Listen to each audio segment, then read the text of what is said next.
Hoje é dia 15, quinta-feira, e a gente já começa o nosso editorial, nesse primeiro editorial do dia, com muita informação relevante. Pois é, existe uma arma poderosa que os deputados podem utilizar contra o Supremo Tribunal Federal, em especial o ministro Alexandre de Moraes. Essa arma já foi preparada, já está bem avançada, só que agora ela estava apagada e estão ressuscitando essa arma para partir para cima do Supremo Tribunal Federal. Será que vai dar resultado? Pois é, eu acredito que, se for aprovado, já resolve muitos problemas do nosso Brasil. Isso é fato. Outro ponto é: Bolsonaro tem uma aposta.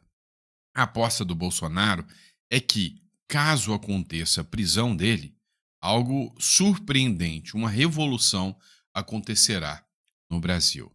E aí a gente vai comentar sobre isso, uma vez que hoje, né, tudo é possível no Brasil e a gente precisa dialogar e discutir sobre essa questão, uma possível prisão do Bolsonaro e reação da população brasileira.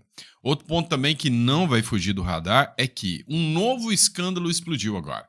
Pior do que INSS, pior do que Mensalão, Petrolão. Agora, todos os jornais só falam de uma coisa: um verdadeiro furacão chamado Janja. Pois é, a Globo agora pegou a Janja de pau. A verdade é que ela é a cancelada da vez. E dessa vez, não é só a turma da direita que está batendo, né, nos tropeços e nos atropelos da Janja, não. Agora é todo mundo. E o Lula tá apanhando de todos os lados. Até o Reinaldo Azevedo, aquele senhorzinho que usa um bonezinho, que passa pano para tudo que o governo faz, criticou a Janja e criticou o Lula. É, meu amigo, parece que a casa do Lula tá caindo. O negócio está mais feio do que eles imaginam. Bora falar sobre isso? Não esqueça de se inscrever no canal, curtir, compartilhar. Isso é muito importante, tá bom? Mas vamos lá, pessoal. Bora começar aqui na primeira informação do dia. Vamos falar de ressurreição de PEC. Pois é, essa matéria é da Carta Capital, jornal que para mim é de esquerda, tá? Deputados articulam ressurreição de PEC que limita as decisões monocráticas do Supremo Tribunal Federal. Hoje, segundo o Aldo Rebelo, ex-comunista, hein? Cara de esquerda, e agora está mais ao centro, né? Abandonou a esquerda, abandonou os ideais de esquerda e está mais a um centro-direita, aliado do Bolsonaro hoje, o Aldo Rebelo. Ele disse o seguinte: olha, o Brasil está desvirtuado. Existem 11 constituições. 11 constituições. E essas constituições perambulam por aí fazendo o que bem entendem. A letra da Constituição já é letra morta. Se eles quiserem mudar, eles mudam. Foram falas do Aldo Rebelo. E aí, um dos grandes problemas do Brasil hoje é exatamente esse. O próprio Daniel Silveira, aquele deputado que foi preso, já tinha feito um alerta sobre isso, de que os poderes que foram dados aos ministros do Supremo trariam um arbítrio que depois não seria possível reverter. Só que a Câmara dos Deputados ainda está tentando reverter. Essa PEC que limita as decisões monocráticas, ela diz o seguinte: olha, você, ministro do STF, não pode tomar decisões que contrariam decisões da Câmara ou contrariam decisões dos deputados sem que o plenário analise isso. É o que a gente chama de princípio de reserva de plenário, ou seja, tem que ser todos, plenário é pleno, todos, os 11. Não dá mais para ministros do STF ficarem dando decisão que atinge o executivo ou o legislativo. Isso é violação de poder. Somente a reserva de plenário pode deixar que eles decidam sobre essas ações. Como, por exemplo, vem um ministro aí qualquer e fala: ó, Tarcísio, você não pode colocar a escola cívico-militar. Ô fulano, você não pode fazer tal coisa. Ô deputado, você não pode dizer isso. Não pode esse tipo de decisão advir de um único ministro. Tem que vir de toda a corte porque atinge os outros poderes. Acertada demais essa lei, essa PEC.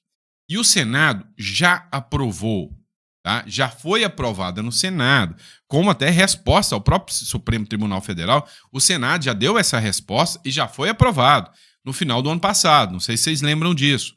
E agora ela ainda está engavetadinha, né? O Arthur Lira, enquanto ele era presidente da Câmara, deixou essa PEC dormindo em berço esplêndido. Agora, Hugo Mota está sendo pressionado a ressuscitar essa PEC e mandar esse recado para os ministros do STF. Olha, nada que tenha a ver com a Câmara dos Deputados ou com o Executivo, vocês vão decidir sozinhos, mas não. Acabou a palhaçada. Pois é. Se vai vingar, se vai bingar, aí já não sei. Sei que, né, é necessário dar uma resposta. Vamos lá. Outro ponto. Bolsonaro participou de uma entrevista na UOL, o que me surpreendeu, né? A UOL dando entrevista para Bolsonaro, uma entrevista até, vamos dizer assim, normal, com cara de entrevista mesmo, não com cara de militantes atacando ele o tempo inteiro, se bem que teve, né? Não tem jeito de fugir disso um pouquinho, né? Mas teve. O que aconteceu? O Bolsonaro expôs vários pontos do que seria, inclusive, né, uma possível gestão futura sua.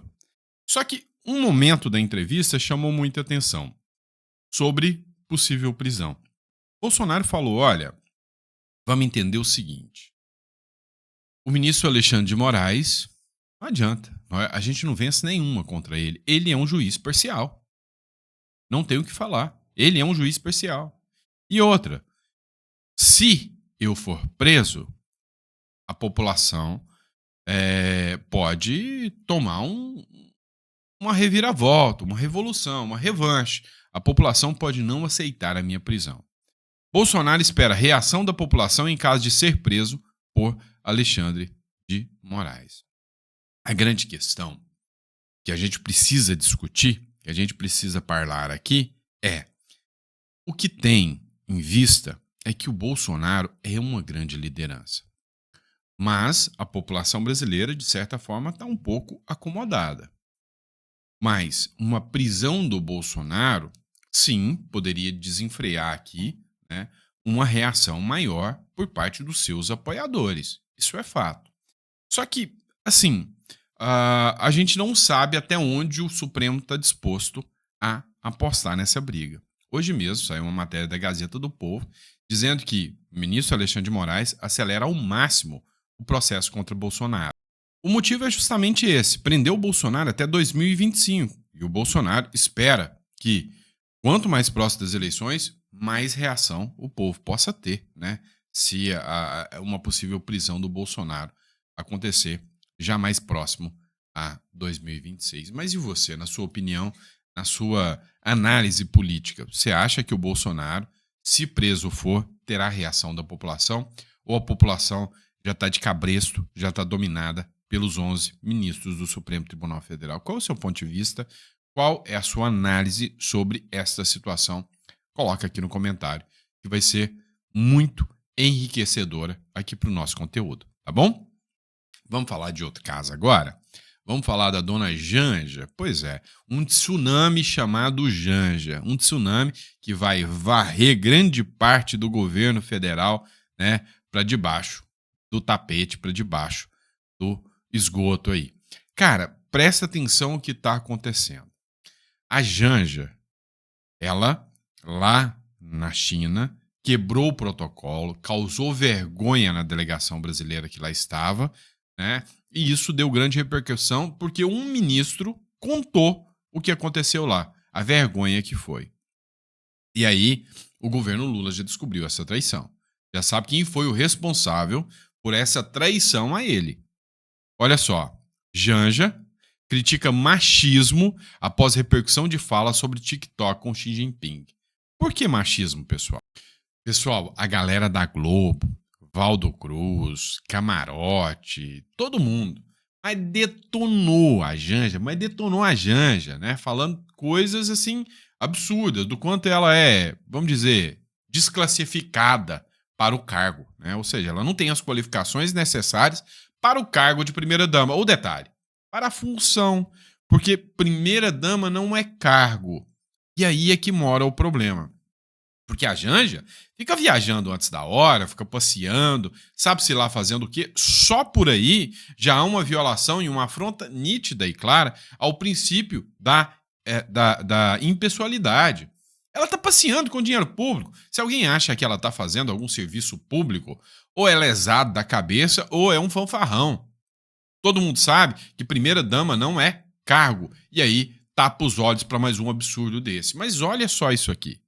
A AGU dá 24 horas para a Meta, o TikTok, excluírem posts sobre Lula e Janja na Rússia.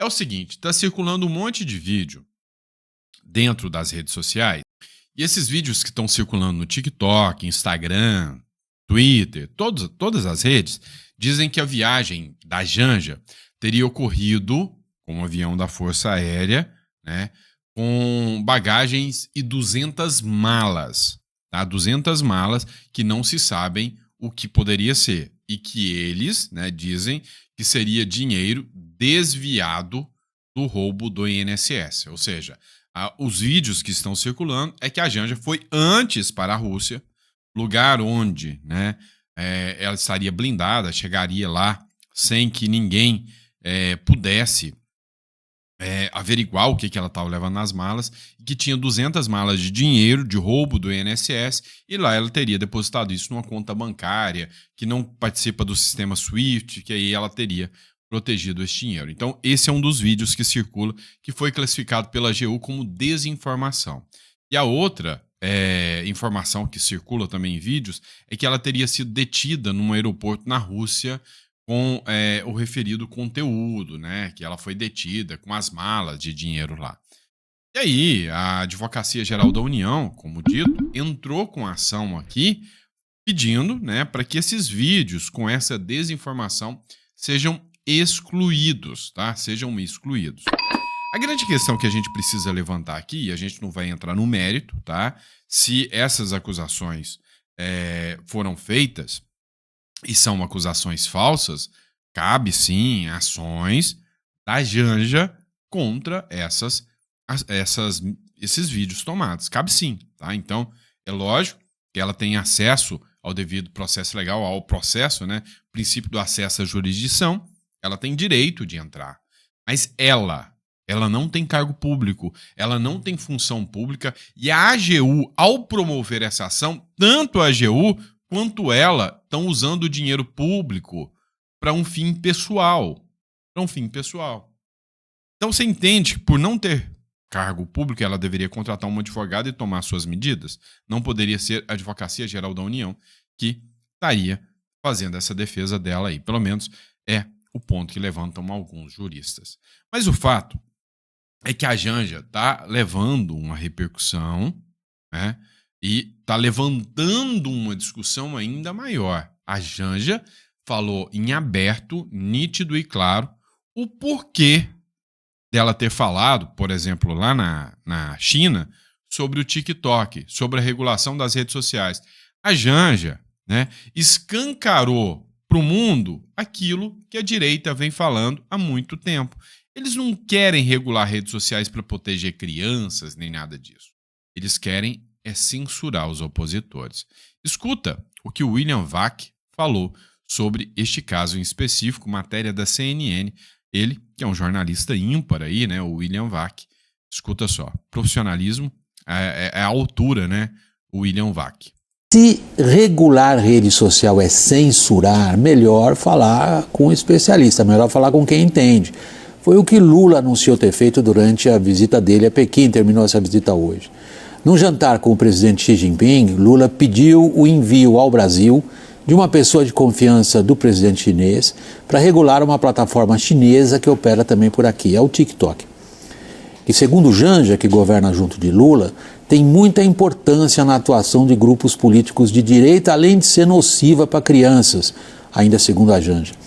Lula disse que o presidente chinês teria concordado com o pedido dele e vai enviar um especialista chinês ao Brasil.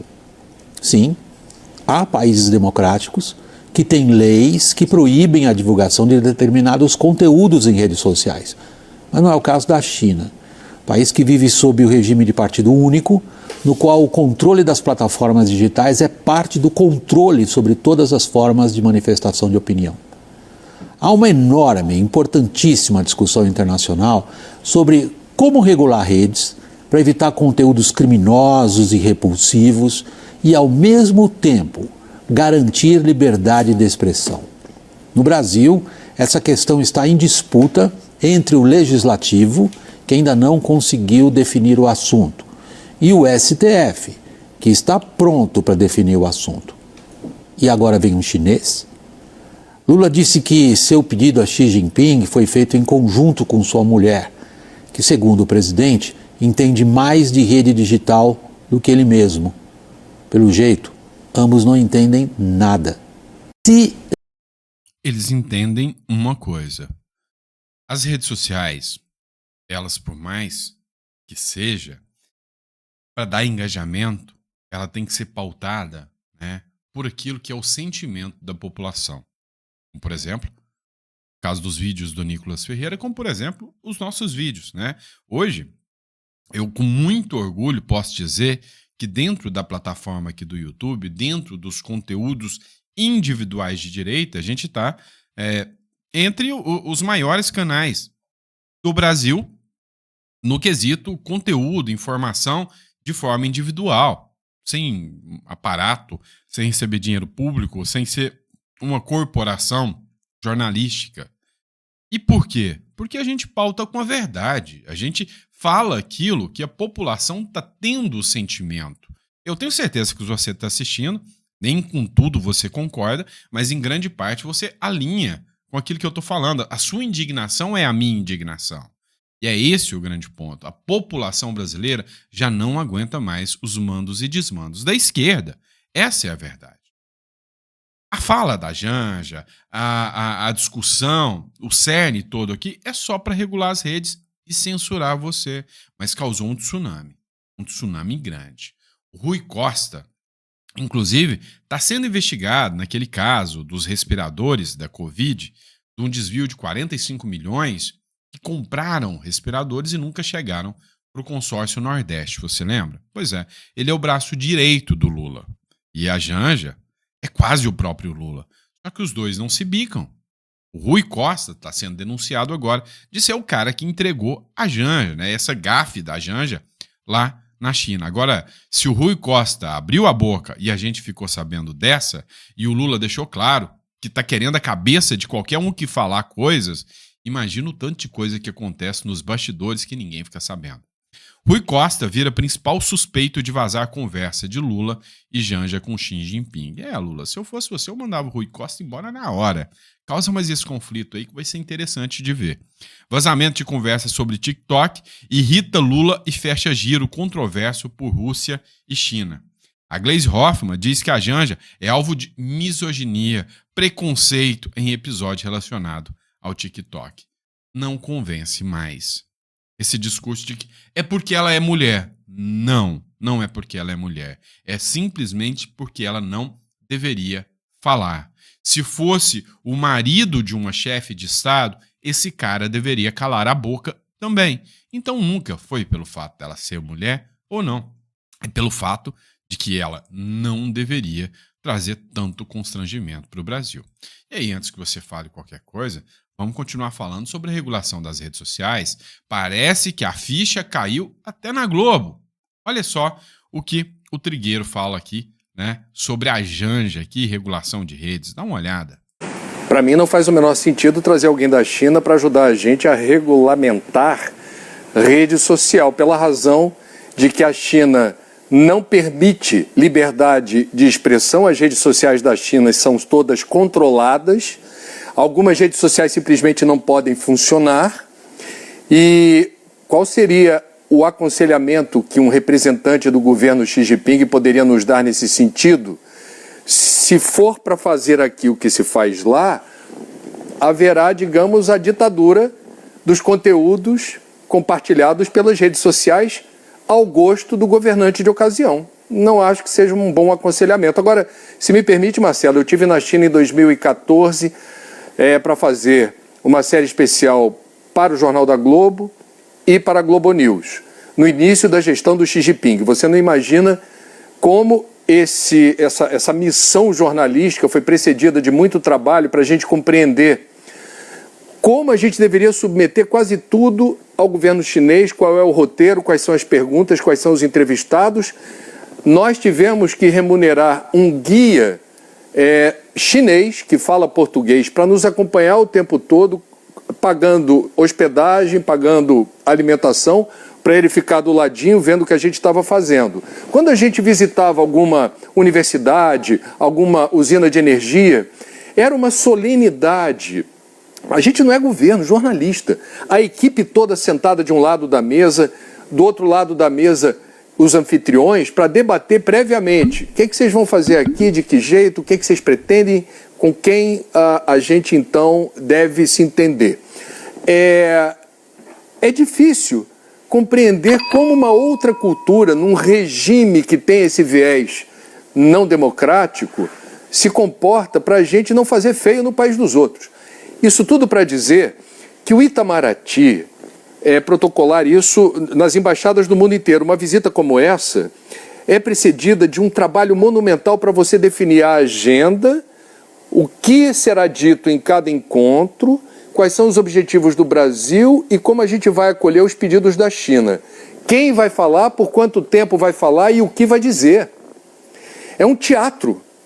E cada um tem o seu papel e a sua fala. Essa coisa de improvisar, vou falar aqui, deixa eu falar uma coisa que me deu agora na cabeça. Isso não existe. É preciso muita intimidade, muita proximidade e de preferência entre os chefes de Estado, sem emissários. Pois é. Sabe o que eu senti aqui? Eles entenderam, de uma vez por todas, que esse negócio de regular a rede social não é só na rede social. Os jornalistas que pisam lá na China têm que fazer um relatório e não falam qualquer coisa que querem. E se falar, vai preso. E é com esse cara que o Lula quer aprender. É com esse cara que o Lula quer regular as redes sociais. Sabe aquela história de que a ditadura começa e primeiro nós vamos prender, né, os opositores do governo? Ah, tá bom, meu vizinho aqui do lado é opositor do governo. Deixa, vai lá, pode prender ele. Depois, né, a gente não gosta de pessoas negras. Ah, o meu vizinho ali é pessoa negra. Manda prender, tá tudo bem. Ó, daqui a pouco são os homossexuais. Esses também, né, fazem um subterfúgio aqui. Ah, e agora os cristãos. E agora, né, vai ser os homens solteiros. Depois, casa, de repente vai chegar em mim. Pois é, a imprensa já viu. Já tá chegando neles. Quais são as redes sociais que são impedidas na China? Dá uma olhada nessa matéria aqui do Metrópolis que falou sobre isso. Em uma coletiva de imprensa na noite de terça-feira, o presidente Lula revelou que partiu dele uma pergunta feita a Xi Jinping sobre o TikTok, rede social controlada por uma empresa chinesa. Lula também disse que questionou o presidente chinês sobre a possibilidade de Xi enviar ao Brasil uma pessoa de confiança do governo chinês para discutir a regulamentação das plataformas digitais.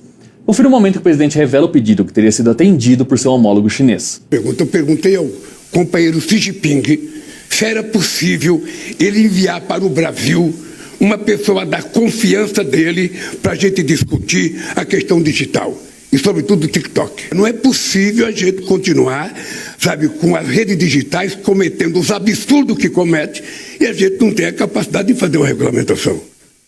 Então, para mim, foi uma coisa simplesmente normal e ele vai mandar uma pessoa. Ele vai mandar uma pessoa. Facebook, X, Twitter, Instagram, WhatsApp, Telegram, Snapchat e até o LinkedIn. Todos são bloqueados e restritos lá na China. Não se pode ter, a não ser que seja alguma rede social, presta atenção, uma rede social controlada pelo governo, até as empresas privadas, como o TikTok, são controladas pelo governo. O conteúdo que você posta aqui, né, as dancinhas, aquelas coisas que você posta aqui para emburrecer ainda mais a população, não chega lá. O TikTok, lá na China, é todo de conteúdo informativo. Eles querem informar cidadãos para o futuro, enquanto querem emburrecer e querem estragar os países dos outros. É simples assim. Então, cá entre nós, né? Tá difícil, mas tá difícil mesmo de continuar defendendo essa narrativa de que, é necessário regulação de redes sociais. Nos moldes que o governo petista quer, é censura nítida e claro. Ou você acha que um emissário do Xi Jinping vai chegar aqui para dialogar com o governo Lula, com o STF, para regular redes sociais só para combater crimes? Querem combater a direita. A Janja deixou claro isso. Olha só o que o Joel Pinheiro falou aqui dentro da Globo. Pois é, a turma da Globo deixou a ficha cair, tá? A turma da Globo deixou a ficha cair de que, opa, vai chegar em nós, jornalistas também. E aí, vamos assistir o Joel Pinheiro falar sobre isso aqui hoje. Essa gafe, ela nos permitiu olhar um pouco também para extrema dubiedade com a qual o governo Lula trata a questão da regulação das redes, sabe? No sentido de qual é o objetivo dessa regulação. Na fala da Janja, pelo que foi noticiado e que depois o Lula reforçou, há possíveis dois objetivos ali. Um que tem recebido mais atenção, inclusive por parte do Lula, porque esse é ponto pacífico. Todo mundo concorda com isso. Se tem crimes contra crianças, se tem crimes contra a mulher, todo mundo é a favor que haja medidas para que isso não possa mais acontecer, para que haja algum tipo de responsabilidade, para que, enfim, criminosos sejam pegos, para que as redes cooperem para acabar com isso. Isso já existe. Isso não é novidade, já tem um marco civil da internet, já tem um código penal, isto já existe. Estão usando esse argumento para tentar te censurar. Isso é ponto pacífico, mas na fala da Janja também tinha um outro elemento, que era a ideia de que as redes sociais são parte de um ecossistema que tem favorecido a extrema-direita, e que mais especificamente o algoritmo das redes favorece a direita. Então será que sob o manto daquela finalidade mais nobre ou mais consensual, não tem também uma intenção política com uma ideia de que, olha, as redes, elas são o campo da direita, a gente precisa fazer alguma coisa para impedir que isso continue, para que essa extrema-direita continue sendo bem-sucedida, né? Essa intenção estava ali na fala da Janja também. E o que o Lula faz? Na tentativa de explicar a situação toda, que o Lula diz, não, chamei um emissário da China, já falamos aqui mais de uma vez, a China é o anti-exemplo absoluto de como regular as redes sociais, é o controle totalitário completo da comunicação. Então pedimos um emissário da China, de confiança do Xi Jinping, para vir nos ajudar aqui, seja especificamente com o TikTok, seja no debate mais amplo da regulação das redes. Em ambos os casos, está dado, a China não é o exemplo. E o segundo, o que o governo Lula realmente quer com essa regulação? Simples, ele quer censura. Antes de mais nada, eu sei que o vídeo passou do time um pouquinho de novo, mas se você chegou até o final, você já agradeceu a Deus hoje por não ter nascido petista e ter certeza que hoje você tem um cérebro, né? Porque continuar defendendo a regulação das redes é defender esse arbítrio, né? Essa coisa ditatorial que eles estão tentando trazer aqui para o Brasil. Então, se gostou, coloca até o final. Eu quero saber se você gostou mesmo, que eu vou ler os comentários. Coloca aí. Cara, já agradeci a Deus por não ser petista, tá? E é isso, pessoal. Daqui a pouco a gente tá voltando para o segundo editorial. Põe água no feijão. Meio-dia eu tô de volta para a gente poder bater mais um papo, trazendo mais informação para vocês. Grande abraço e até lá.